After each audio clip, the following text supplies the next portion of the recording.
My name is Nena. I come from the quiet village of Obunagu, deep in the forests of southeastern Nigeria. If you walk through the red soil paths early in the morning, you will hear the roosters crow and smell burning firewood.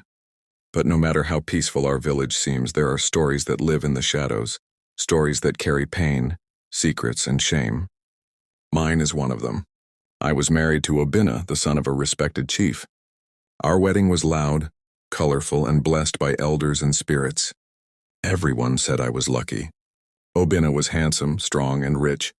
But what they didn't know was that behind closed doors I was just a shadow in my own home. Obinna controlled everything. He told me how to walk, how to talk, and when to smile. I bore him no children in the first 3 years of our marriage, and that gave him more reason to hate me. His mother called me a woman with an empty womb. Still I stayed. Where would I go? One cold Harmattan morning, Obinna did not wake up. His body lay still on the bamboo bed, his eyes wide open as if they had seen something terrifying. I screamed, I cried. I shook him, but he was gone. The villagers came running. His mother came, the chief came. They all stood in silence for a moment. Then the whispers began. She must have poisoned him. She brought no child, only death. She's cursed. I was in shock. My voice refused to speak. My legs could not move. Before I could understand what was happening, 2 strong women dragged me outside the compound. They poured cold water on me. They tore my wrapper and held me down.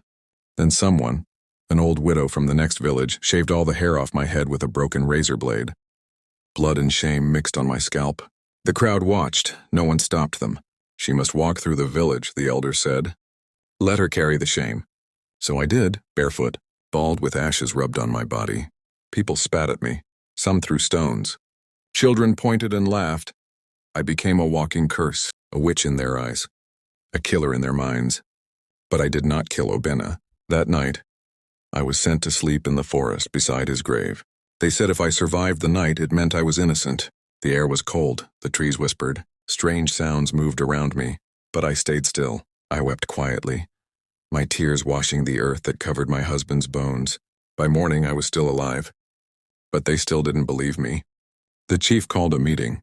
They said I would be banished unless the god spoke on my behalf. So I went to the shrine of Nwanyemiri, the water goddess who sees all things hidden. The priestess, Mama Eek, was feared and respected. She sat by the river, eyes rolled back, cowries in her hands. You bring heavy sorrow, she said. I am innocent, I replied, trembling. She threw the cowries on the ground. They danced, turned, and fell silent. Then her voice changed. He was poisoned, but not by you. The villagers gasped. It was his brother Ikenna, Mama Eek continued. He wanted the land, he wanted the house. He mixed the poison in palm wine the night before.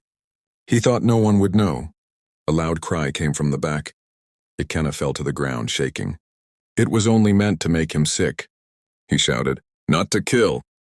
The people turned to look at me, guilt and shame in their eyes. But it was too late. I had been broken, humiliated, and left for dead. The chief apologized. Obinna's mother cried and begged for forgiveness. The elders offered me land and goats, but I refused. I came to this village as a wife, I said, but I leave as a woman who survived. I left Obunagu with nothing but my name and my shame. Years passed. I found my way to Enugu, where a widow's charity helped me start a small herbal medicine shop. My healing hands became known across towns. My courage inspired many. My story was shared in markets, schools, and churches. They called me the woman who walked through fire and did not burn. And one day, as I stood by my shop, a group of young widows approached me. They knelt and said, Nena, you gave us strength. You turned pain into power. Tears filled my eyes, for once not from sorrow but from healing.